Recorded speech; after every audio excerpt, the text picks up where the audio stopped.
कहानी की शुरुआत एक छोटे से गांव से होती है, जहां एक आदमी जिसका नाम राम था, अपनी पत्नी सीता और बेटे मोहन के साथ रहता था।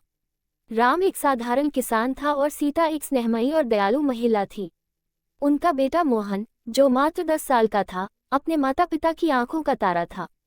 ये परिवार बेहद सुखी था और उनके जीवन में हर दिन खुशियों से भरा रहता था।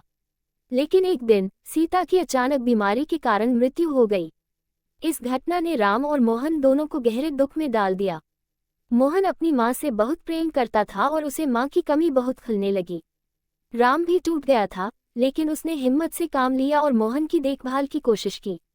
हालांकि एक पिता के रूप में उसने मोहन को पूरा प्यार और ध्यान देने की कोशिश की, लेकिन माँ की ममता की कमी कोई पूरी नहीं कर सकता था। समय बीतता गया और राम को यह महसूस हुआ कि मोहन को एक माँ की जरूरत है। कुछ समय बाद गांव के लोगों के दबाव और अपनी आवश्यकताओं को देखते हुए उसने दूसरी शादी करने का फैसला किया। गांव के एक प्रतिष्ठित परिवार की लड़की शांति से उसका विवाह हुआ। शांति स्वभाव से शांत और गंभीर थी, लेकिन उसका अपना एक अतीत था। उसका पहला विवाह असफल रहा था और वह जीवन में एक नई शुरुआत की तलाश में थी। शांति राम की नई पत्नी और मोहन की सौतेली मां बन गई। शुरू में मोहन शांति को स्वीकार नहीं कर पाया। उसे अपनी असली माँ की बहुत याद आती थी और उसे लगता था कि शांति उसकी माँ की जगह नहीं ले सकती। शांति ने भी मोहन से दूरी बनाकर रखी, क्योंकि वह समझ नहीं पा रही थी कि उसे मोहन से कैसे पेश आना चाहिए। मोहन को अपने पिता से बहुत प्यार था, लेकिन जब भी राम खेतों में काम करने चला जाता, मोहन को घर में अकेलापन महसूस होता।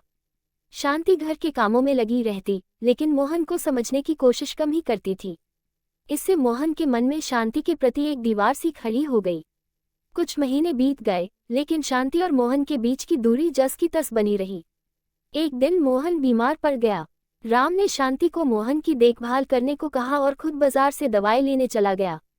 शांति ने मोहन की देखभाल शुरू की, लेकिन मोहन की हालत बिगड़ने लगी। उस समय शांति ने अपने सारे काम छोड़कर मोहन की पूरी देखभाल की। उसने अपनी सारी चिंता और प्रेम से मोहन को ठीक करने की कोशिश की। मोहन की हालत धीरे धीरे सुधरने लगी और उसे महसूस हुआ कि शांति वास्तव में उसकी देखभाल कर रही है। जब राम घर वापस आया, तो उसने देखा कि शांति ने मोहन को अपनी गोद में लेकर प्यार से सुला रखा था। उस दृश्य ने राम को आश्वस्त किया कि शांति सही मायनों में एक माँ का कर्तव्य निभाने की कोशिश कर रही है। धीरे धीरे शांति और मोहन के बीच की दूरी कम होने लगी। शांति ने मोहन के प्रति अपना स्नेह और धैर्य दिखाया और मोहन भी यह समझने लगा कि शांति उसकी माँ भले ही न हो, लेकिन वह उसकी देखभाल दिल से कर रही है। शांति ने मोहन को उसके पढ़ाई लिखाई में मदद की और उसे जीवन के महत्वपूर्ण सबक सिखाए। एक दिन गांव में एक मेला लगा और शांति ने मोहन को अपने साथ मेला देखने ले जाने का प्रस्ताव दिया। मोहन पहले थोड़ा हिचकिचाया, लेकिन फिर खुशी खुशी उसके साथ जाने को तैयार हो गया। मेला में दोनों ने साथ में बहुत मजे किए। मोहन ने महसूस किया कि शांति उसके साथ माँ की तरह बर्ताव कर रही है और वह उसे अपनी माँ की तरह प्यार करने लगी है।